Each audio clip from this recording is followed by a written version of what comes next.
Je vous dis bonjour à tous, hein, de façon singulière et nominative. L'objectif d'aujourd'hui, en fait, c'est de vous présenter la médiation dans les grands traits.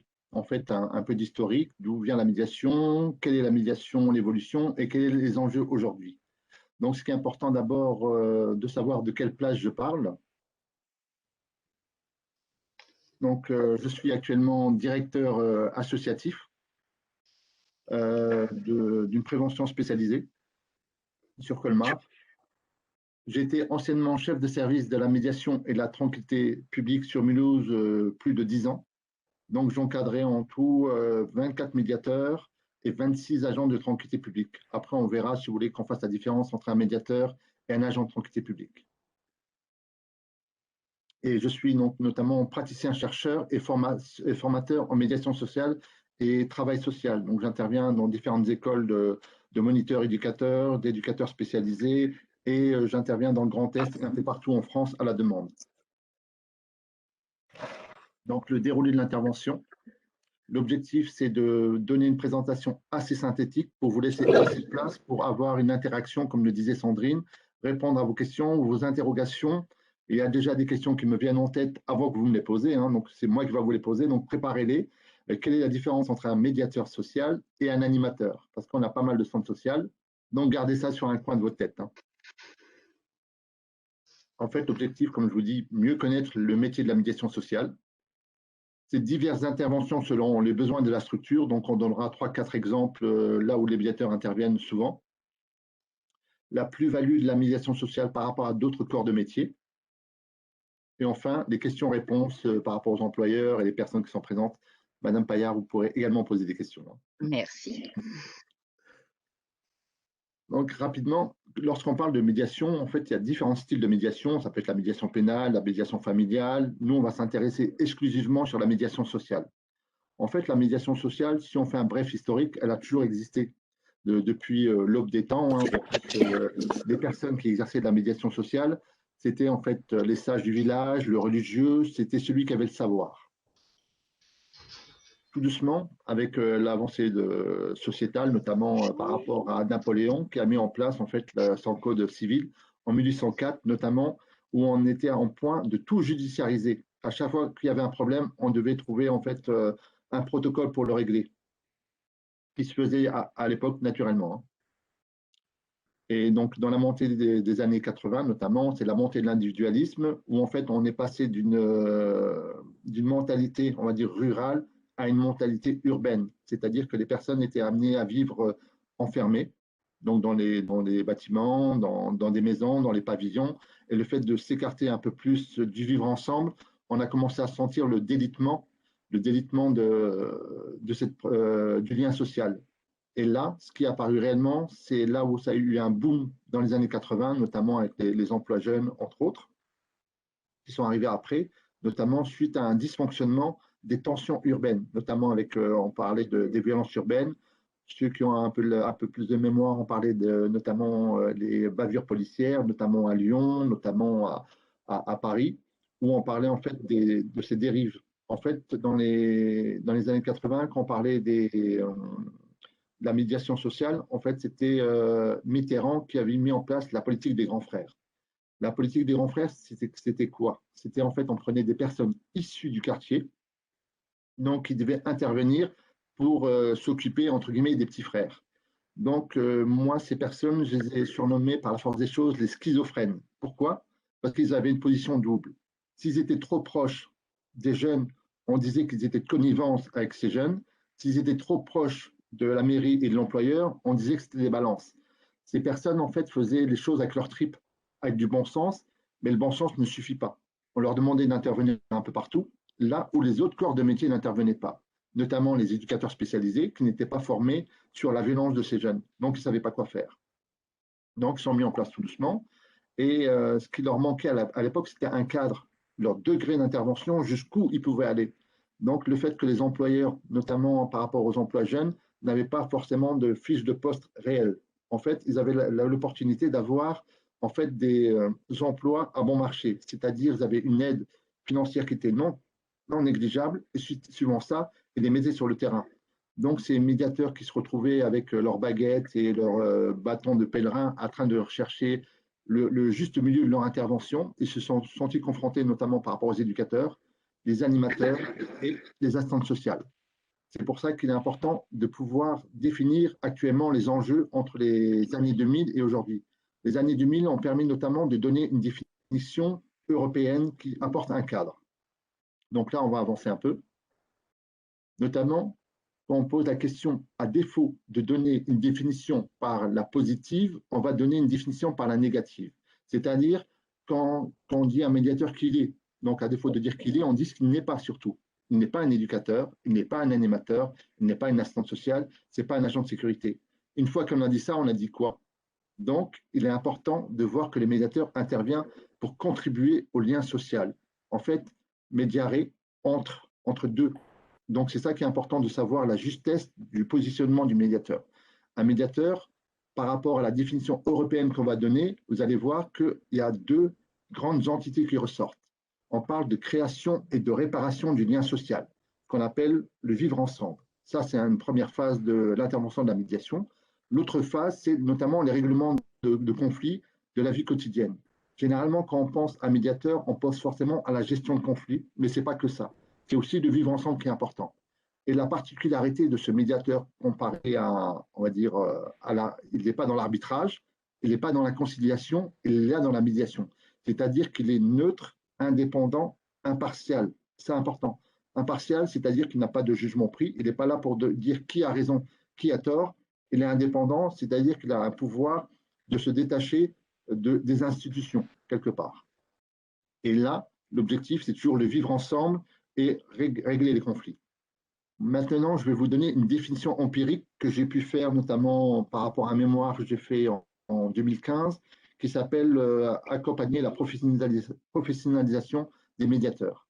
Et là, le fait d'avoir interrogé un grand nombre de médiateurs, j'ai pu co-construire cette définition. En fait, la définition est la suivante. Elle est toute simple. Hein. C'est vraiment, quand on fait de la médiation, il ne faut pas se compliquer la vie, il faut aller à l'essentiel. On dit en fait le médiateur, en fait, c'est un généraliste de tout et spécialiste de rien. Ça veut dire quoi? Qu'un médiateur sait ce que tous les corps de métier font. Et c'est ce que fait un éducateur, un animateur, une assistante sociale. Pourquoi? Car les médiateurs sont arrivés après. Après. Mais notamment, les éducateurs, les animateurs et les assistantes sociales ne connaissent pas cette profession. Ils les voient plus comme des, on va dire un peu péjorativement, des emplois au rabais. Pourquoi? Car à l'époque, il n'y avait pas de diplôme pour ces médiateurs. Donc, ils étaient un peu un cran en dessus. Quand les éducateurs se comparent aux médiateurs ou les autres corps de métier, disent nous, on a un diplôme d'État, on est reconnu. Vous avez un emploi qui prend les interstices. Donc, on ne sait pas réellement les contours où vous allez. C'est pour ça qu'il est important, avant de commencer à mettre un médiateur sur le terrain, le fait de pouvoir comprendre son identité, qu'est-ce qu'il fait et qu'est-ce qu'il peut faire et surtout qu'est-ce qu'il ne peut pas faire. Et l'autre définition que j'ai pu aussi co-construire par rapport à ça, c'est par rapport à la médiation sociale, c'est en fait c'est des 4-4, c'est-à-dire tout public, tout terrain. Autant quand on parle de prévention spécialisée par rapport aux éducateurs, on dit c'est les 10-25 ans, autant par rapport à la médiation sociale urbaine, comme elle a été réfléchie à l'époque, c'était vraiment intervenir sur tout public. Ça peut être de l'école jusqu'à la personne âgée. Il n'y a pas forcément une limite d'âge. Après, par rapport à certains employeurs, où on peut en fait co-construire et baliser en fait les contours de la médiation. Après, c'est propre à chacun. Les missions du médiateur, elles sont plurielles en fait. Hein. On peut voir d'abord, c'est vrai que ce qu'on attend d'un médiateur, c'est d'abord recueillir de l'information. Comment recueillir l'information, notamment en écoutant et en faisant partie d'une association ou d'un équipement de proximité. Le propre de la médiation, c'est le aller vers. Ce n'est pas forcément une logique de guichet où on attend qu'ils viennent nous voir. Donc ça aussi, c'est important. La démarche d'aller vers l'extérieur, aller chercher de l'information, aller recueillir la température. Moi, je les appelle aussi, ils recueillent une sorte de baromètre social. Ils permettent aussi de faire véhiculer l'information, notamment en accompagnant les habitants dans leur démarche, hein, qui peut être plurielle. Hein. Ça peut être démarche par rapport à un problème de paiement de loyer, d'électricité, ça peut être le pseudo-écrivain public pour les aider à comprendre les démarches vers qui s'orienter. Ils permettent aussi d'être l'interface entre les habitants et les services publics. Ils améliorent le cadre de vie. C'est ça, c'est vrai qu'on parle de vivre ensemble. Et quelle est leur fonction? Le fait de pouvoir apporter un diagnostic qui leur est propre. Le propre du médiateur, c'est aller là où personne ne va dans un premier temps. Donc, c'est pour ça qu'ils doivent surtout pas se substituer à un autre partenaire. Donc, c'est vrai que si le médiateur est amené à rencontrer, en fait, on appelle ça la première lame, le premier contact. Ils sont amenés à rencontrer, par exemple, une personne qui a des problèmes, mais qui ne connaît pas le partenariat. Donc, comme je disais, la médiation, c'est une plaque tournante. Le fait de recueillir de l'information en tant que généraliste et les orienter vers qui de droit. Donc, problème de logement, hop, orienté vers le bailleur. Problème social, l'orienter vers l'assistante sociale. Problème d'animation, se rapprocher de l'animation. Problème scolaire, se rapprocher des établissements. C'est tout ça, quoi. Et ils peuvent également régler les petits conflits.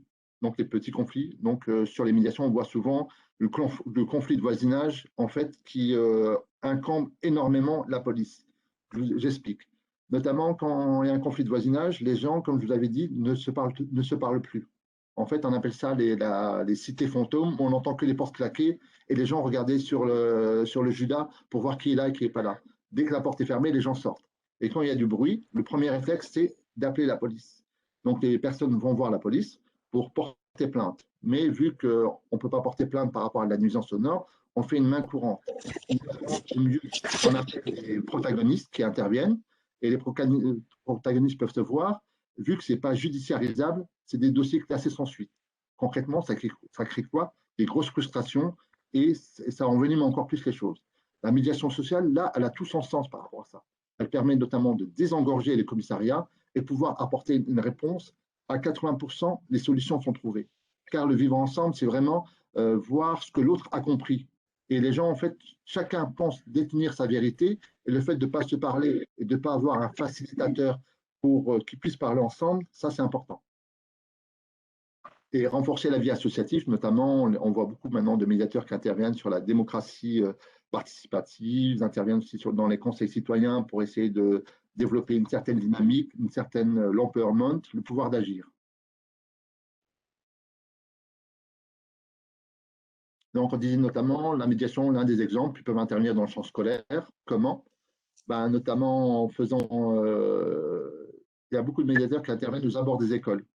Ils peuvent intervenir aussi au niveau des transports, car à la sortie des écoles, on s'est rendu compte qu'il y avait énormément de tensions, et là, il peut y avoir des risques de bagarres, de petites incivilités. Ils peuvent aussi intervenir pour faire le lien entre le collège et les parents, notamment par rapport à l'absentéisme. Donc, on ne sait pas trop si l'enfant vient ou ne vient pas. Donc, ils peuvent faire office d'interface à ce niveau-là aussi. Ils peuvent aussi développer en fait la médiation par les pairs, c'est-à-dire des petits projets pour que les élèves puissent régler d'eux-mêmes les conflits. Donc, c'est un petit dispositif qui se met en place et vraiment former on va dire quelques collégiens pour voir éventuellement qu'ils règlent eux-mêmes les tensions. Quand les tensions deviennent un peu plus importantes, ils se rapprochent éventuellement du CPE. Vous en avez parlé tout à l'heure aussi, la médiation pour l'accès aux droits et aux soins. Donc, on se rend compte qu'il y a pas mal de personnes qui ne connaissent pas leurs droits, ni leurs devoirs d'ailleurs. Donc, le fait de pouvoir les accompagner pour avoir une CMU peut-être, le fait de les orienter vers un sport par rapport à l'animation, l'habitat, la rénovation urbaine, problème avec la justice, avec la culture. C'est pour ça que l'accès aux droits est polyvalente. Il y a plein de choses à mettre en place et c'est ça qui est fort. Donc, le médiateur, avant tout, est une source d'information. Il sait tout ce qui peut se passer sur le quartier et avoir cette ressource, ça le permet de gagner du temps. Donc, comme on l'avait dit, hein, ils peuvent accueillir le public, l'orienter et l'accompagner vers ces démarches, donc très justes, où l'interface aussi entre les habitants et les institutions. Il y a certaines personnes qui ont des problèmes, notamment par rapport à la langue, qui ne savent pas s'exprimer, qui ont peur qui éprouvent une violence symbolique, notamment par rapport à tout ce qui est institutionnel, n'ont pas forcément les codes, et quand ils se retrouvent face à une institution, ils sont démunis. Et malheureusement, donc, dans les institutions, on voit plus la forme que le fond. Donc, des personnes qui sont un peu maladroites, qui ne s'expriment pas forcément comme ils devraient, et là, donc, ils peuvent avoir un retour négatif où ça peut créer des tensions, et là, c'est vrai que ce n'est pas ce qu'il y a de mieux. Ils peuvent intervenir aussi par rapport au lien social et la vie de quartier. Donc, toujours dans l'esprit de cohésion sociale, le fait de pouvoir participer aux fêtes de quartier. Actuellement, c'est un peu suspendu, mais on espère que dans les temps qui vont arriver, ce sera un peu mieux.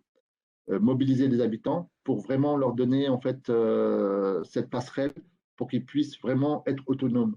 L'objectif, c'est pas faire du clientélisme, faire à la place d'eux, c'est faire avec. Et la nuance est très importante. Et notamment, ils permettent aussi de rendre ces personnes acteurs en leur donnant de l'information et en les orientant pour qu'ils puissent faire la démarche d'eux-mêmes.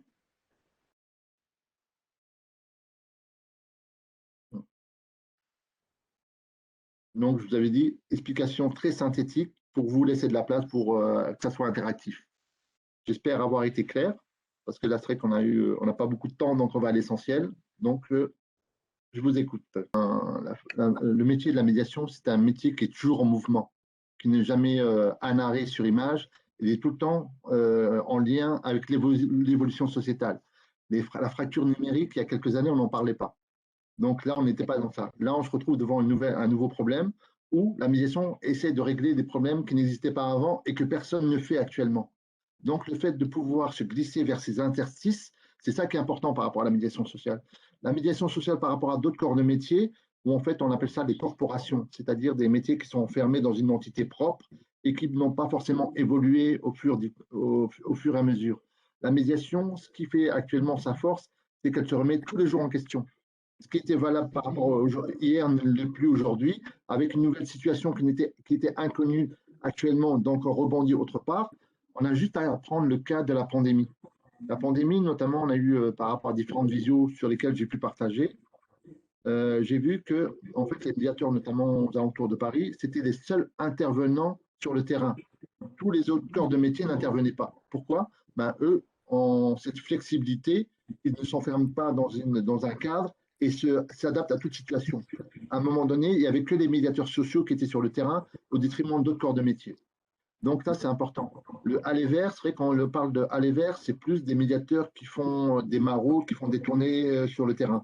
Aller vers des situations qui ne sont pas connues, vers des personnes éventuellement qui ne viennent pas vers eux. Si eux ne viennent pas vers eux, c'est aux médiateurs d'aller vers l'extérieur. C'est pour ça que aller vers, c'est éventuellement détecter éventuellement des problèmes ou des personnes qui n'ont pas accès à ces droits. Donc, l'un ne n'empêche pas l'autre. C'est vrai que des médiateurs peuvent éventuellement orienter vers d'autres personnes qui vont faire la suite, mais c'est juste des chaînons, une sorte de puzzle qui se cumulent au fur et à mesure par rapport à la demande. Le aller vers, c'est dans la rue, et la logique, on va dire, entre guillemets, de guichet, c'est par rapport à des problématiques que les médiateurs ne pourraient pas faire sur le terrain. Donc, c'est une complémentarité, en fait. Et madame, pour compléter, aller vers, quand on est dit en bureau, ça peut être aller vers des partenaires pour relayer ça. Voilà, comme le dit l'ARBI, aller vers la personne physiquement si on est à l'extérieur, mais le aller vers se pratique, aller au-devant des partenaires pour détecter pour avoir d'autres moyens pour détecter des populations avec des besoins ou détecter des nouveaux besoins, c'est aller vers. Donc le aller vers doit s'entendre d'une manière un peu transversale, pas seulement aller vers physiquement en étant à l'extérieur.